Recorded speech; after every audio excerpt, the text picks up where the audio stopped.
আজকের ইফতারিটা খুবই সিম্পল ছিল, কিন্তু খেতে খুবই ভালো লেগেছে। কারণ আজকে 12 রমজান, তো এই ইফতারি ভাজা পোড়া খেতে খেতে আর কিছুই ভালো লাগে না। তো আজকে খুব সিম্পল দুই রকমের শরবত ছিল, ট্যাঙের শরবত আর তরমুজের জুস ছিল। তারপরে এখানে আমি চলে আসলাম একটা রসুনের ভর্তা করব। আজকে কিন্তু চার রকমের ভর্তা দেখাবো আপনাদেরকে একই ভিডিওতে, অবশ্যই শেষ পর্যন্ত দেখবেন। একটু তেঁতুল দিয়ে রসুন মরিচ দিয়ে বেটে নিয়েছি। প্রথমে আমি একটু ঝালমরিচ দিয়েছি, তারপরে মিষ্টি মরিচ দিয়েছি। আর এখানে 2টা ডিম ফেটে আমি ভেজে নিয়েছি।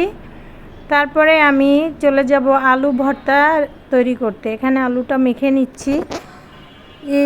এই হালকা পাতলা খেয়ে ইফতারিতে, তারপরে কিন্তু ইফতারির কিছুক্ষণ পরে, যেমন 1 ঘন্টা পর এই খাবারগুলো খেলে কিন্তু খুবই ভালো লাগে।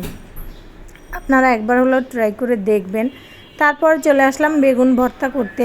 মরিচটাকে আগেই আমি ভেজে রেখে দিয়েছিলাম গুঁড়া করে, তো সেখান থেকে একটু একটু দিয়ে সব কিছু, ধনিয়া পাতা, পেঁয়াজ, মরিচের গুঁড়া দিয়ে খুবই মজার খুদের ভাতের সাথে ভর্তা ছিল। সবাই ভালো থাকবেন। আল্লাহ হাফেজ।